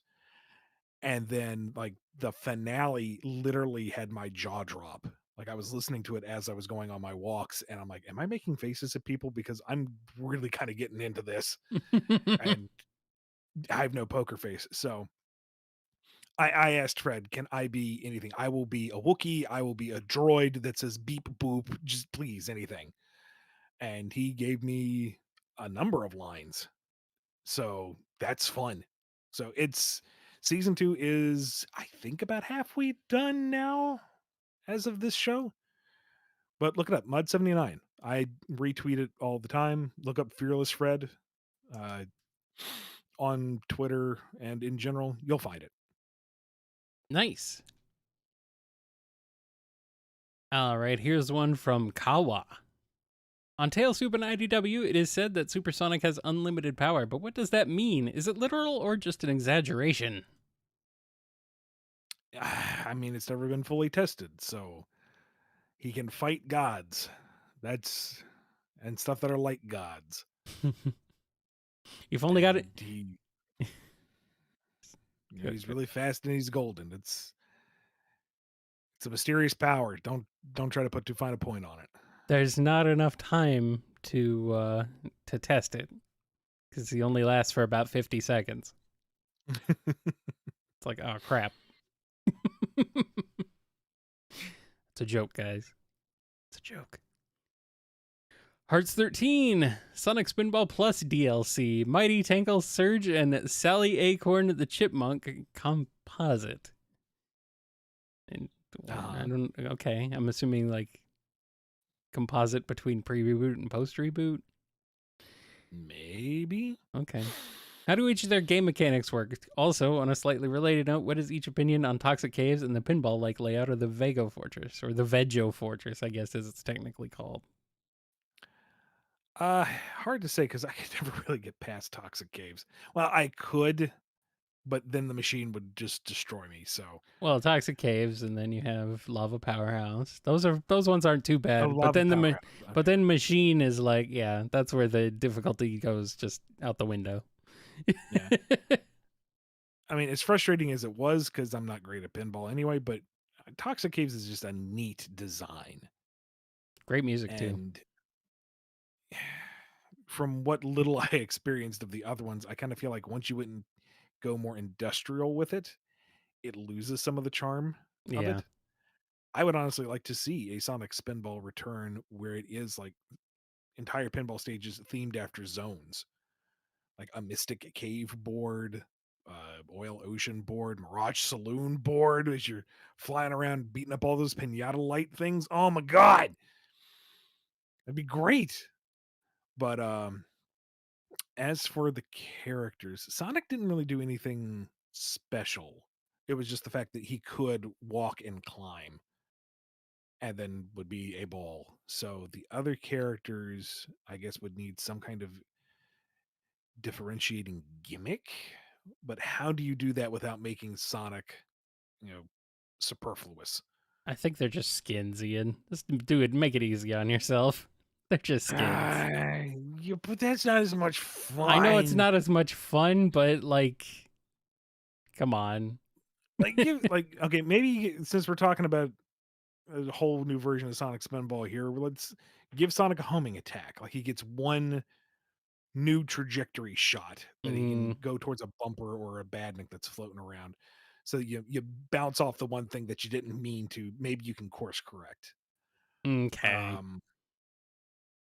I've already forgotten the list of characters. Maybe. Oh, I got it. But hold up. Maybe Mighty can like do sort of like a bounce, some sort of similar thing he does in Mania, where he like shoots toward the ground, but you do it too much and you tilt the table. So maybe if there's like bumper stuff that you have to hit 2 or 3 times to wear down, he knocks it out in a single hit because he's just that strong. Yeah.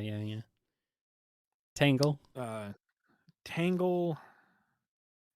Maybe she gets like a tether that she can tether grip with her tail that she can fire out. So if you do it last second, you can like grab onto the flipper before you fall off the table, launch yourself back into the game. Mm-hmm. Grab onto a bumper real quick and course correct. Like it's a split fire thing. It requires skill and attention, so it isn't just an easy mode. Surge just plays the options theme for the entire game on loop. Well, if Mighty's gonna bust through multiple hit things, have her do like an area of effect hit.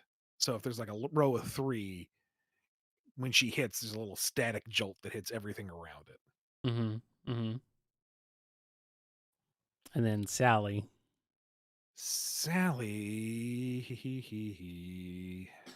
What does Sally do? Has a completely different campaign where there's no pinball involved, just sneaking through the Vejo Fortress.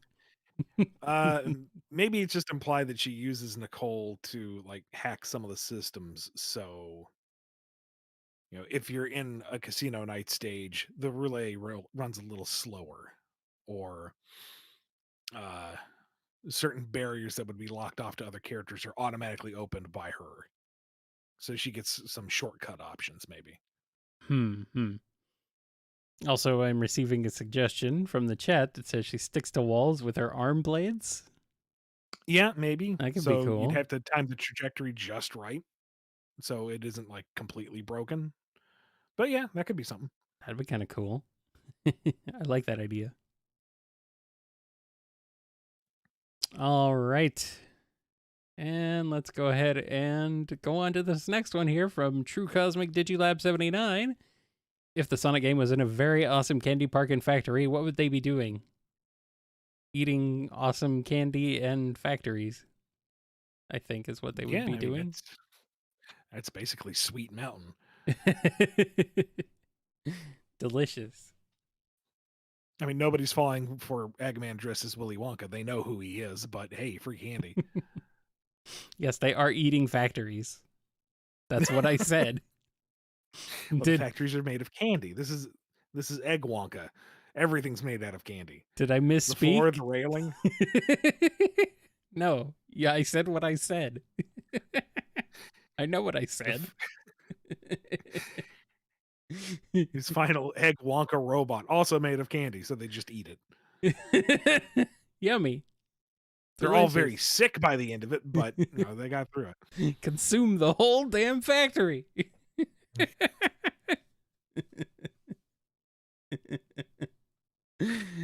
Finally, Eggman does Sonic in by landing him with a massive dental bill. Now I want Mike Pollock as Eggman doing the riverboat sequence. Oh no. But also, oh yes. Here's one from Butter Noodles. Which of these Sonic lyrical songs has the most quote potential? I don't know, which one have I used the most at this point? Rolling around at the speed of sound. That's gotta be the biggest meme lyric. I feel like I've used Eggman's theme a bit. I've used Sonic's theme a bit. I know I've used I have used Live and Learn somewhere, haven't I? I think so. I know I've used Open Your Heart. Yeah. Shoot, what is the boss theme called for Neo Metal Overlord? What I'm Made Of? What I'm Made Of, yeah. That I know I've used extensively. You've never used Dreams of an Absolution? No, and I haven't found a good place to use some of it. Now, I did reference it in a incredibly forced pun in the cookbook, and I am proud of that. You're not taking that away from me. I would love to quote With Me somewhere, but I don't know. That one feels like, on the one hand, it's so specific to that fight, it's a little harder to work elsewhere. And I also love it so much, I also don't want to tarnish it with my own obsession of referencing it. Like, let it be pure, let it go untouched. Oh, sure. That's the one thing in Sonic you won't... It might be my favorite vocal track, Kyle. You won't touch. I mean, rightfully so. It's fantastic. But come on, like, you are the man who leaves no stone unturned when it comes to this stuff. Yeah, well, I gotta learn eventually. Maybe What I'm Made Of is what I've referenced the most. Maybe that's the most quotable one. I don't know. Somebody else who is much more in tune with this kind of trivia, let me know. Oh, let's see. It's the My Sweet Passion. We've referenced that on this show multiple times. Yeah, that one does not fit. Tails' doesn't really fit. But this is a lot harder to work with. But the Sphinx is so cute, Ian. You had to shave it. Yeah, I know. I know. You need to shave all those cats. Why? I don't know. Yet my feet don't touch the ground.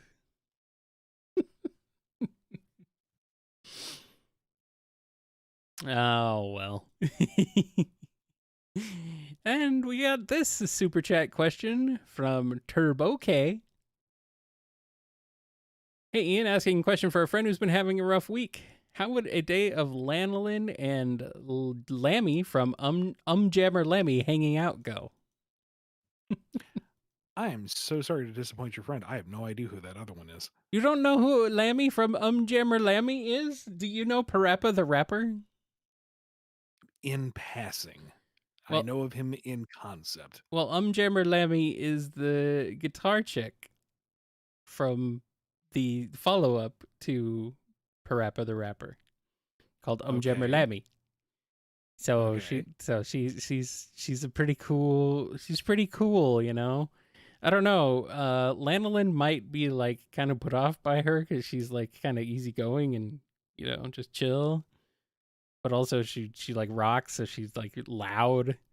So Lanolin might be a little put out by it. I don't think they would get along. Maybe. Unless like Lanolin's like a fan, maybe? I don't know. Maybe she can. She's challenged to follow along with a few chords. She's trying to learn guitar, and through that, learns how to let go just a little bit. Just a tiny bit. Or maybe Lanolin is put off by how flat Lammy is. Because she's, like a cardboard flat character, Yeah. Unusual in their world, yes. Yes. Very strange. Very strange. All right.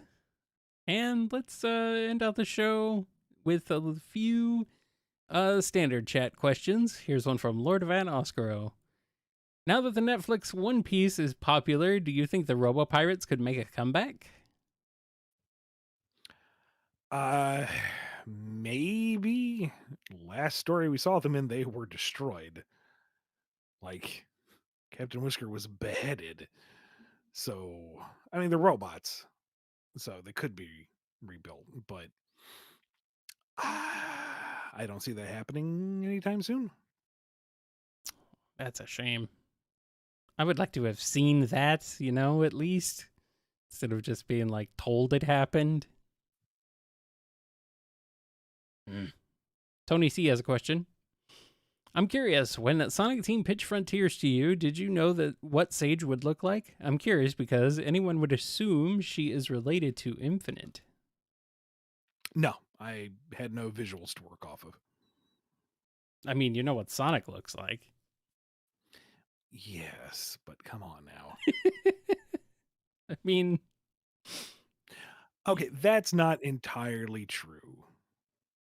Because I did get to play like the proof of concept alpha. So I knew kind of the aesthetic they were going for. Okay. But you still don't know what Sage looked like. No, I don't think she was designed at that point. No. All right. Here's one from Horf. Hey guys, the Sylvain's interaction in issue 64 was great. So does Sega see Silver and Blaze in the same light as Sonic and Amy or Knuckles and Rouge? I mean, even Sonic ships them. It's perfect. I don't think so. Does Sega see Knuckles and Rouge in the same light? As Sonic and Amy? No. No, I didn't think so. It's a very different relationship. I think someone tried. I think you tried to sneak your. I think you tried to sneak your ship preference in there. And yeah, clever. Pick an issue. There's my ship preference. Mine's the egg carrier. Maybe the death egg. Truly a floating masterpiece. I don't know. The death egg is maybe a little overdone, but it's pretty cool. Not gonna lie. I personally like that. I don't know if it had a name, but that really big manta ray ship at the center of the egg fleet in Heroes. The whole nautical flying thing was cool. But that is big pretty. Manta ray. Yeah, that is pretty cool. Yeah. Here's one from MSP Nova. Bell is asked to guard the Master Emerald. How long before things go wrong? Well, let's see. She's going to spend the first hour not touching anything because this is very important. And then she's going to get a little bored. And then she's going to realize this thing's just out in the elements. It's kind of dirty. And if it's so powerful, shouldn't it be a little more maintained? Mm-hmm. Yeah, at the very least, she could Knuckles a favor and like polish it up a little bit. And that's when she knocks it off the shrine and starts chasing it down the stairs. Oh no. And then the whole island drops. So she's trying to catch it out of midair and like push it Looney Tunes style through the falling air back onto the shrine. Oh yeah. But hey, she does it. By the time Knuckles gets back, everything's fine. Oh yeah, he comes back. He's like, "Hey, nice job," and she's like lying on top of it, panting. Thought you were made of wood. Why do you have to breathe, Knuckles? Just please give me a moment.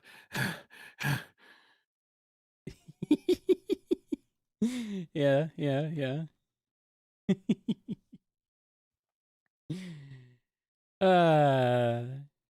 All right. I think we're gonna cut it off there. We have one last super chat though to read. Oh, actually, hold on. We have two more. We're gonna do this one first. This one is from Shibumi Tanuki. Starline Isekai prompt. He finds himself in your office, Ian. Now that you're face to face, how will he confront his creator?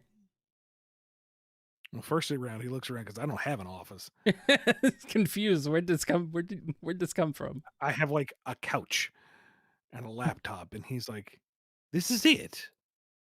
The great All Ian of my Flynn. grievances, all my grievances, all my pain and suffering comes from this squalor." I'm like, dude, I just vacuumed. It's not squalor. This mediocrity gave birth to my genius. Yeah, and it took you out too. There's the door. Have you some fun. Look both ways before crossing the street. Otherwise, you're a plushie. What is that supposed to mean? You like meta context. You'll figure it out.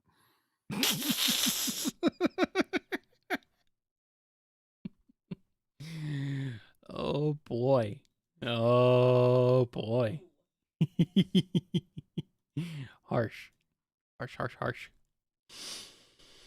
All right. And Ian, check your DMs. There's links in there because we have one last super chat. Yeah, we do. And it's from our good buddy, Stephen A. Seeing as it's the spooky month, can we hear Ian's singing dulcet tones saying, "Come on, Fahogo gods, everybody to the limit"? We're going to be singing about Fahogo gods. We're going to do it the right way. Yes. It's important. All right. No practice. Just going right to it. Do it.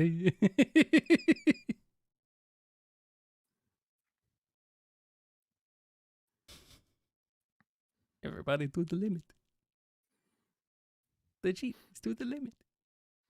Doom, doom, doom, doom. Doom, doom, doom, doom. Doom, doom, doom, doom. It said, "Come on, Fahogo guys." It said, "Come on, Fahogo guys. Everybody to the limit. Everybody to the limit. Everybody come on, Fahogo guys." I said, "Come on, Fahogo guys." I said, "Come on, Fahogo guys. Everybody to the limit." Who's that? It's to the limit. Everybody come on, Fahogo guys. Come on, Fahogo guys. I see you jogging me. Trying to play like you know me. I'm like, "Come on, Fahogo guys." I said, "Come on, Fahogo guys. Everybody to the limit. The cheat is to the limit. Everybody come on, Fahogo guys." I said, "Ooh, ah, Fahogo guys." I said, "Ooh, ha, Fahogo guys." Who's that Fahogo guys? I said, "Who is that the Fahogo guys?" I don't know who it is, but it probably is Fahogo guys. I asked my friend Joe. I asked my friend Jake. He said it was Fahogo guys. I said, "Come on, Fahogo guys." I said, "Come on, Fahogo guys. Who's to the limit? Say me. I'm to the limit. Everybody come on, Fahogo guys."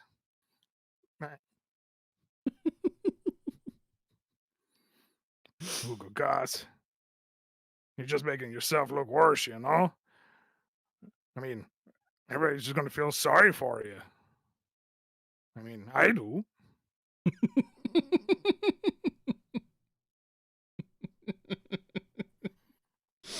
Now that's what I'm talking about. That was amazing. I mean, I'm buying you a pizza.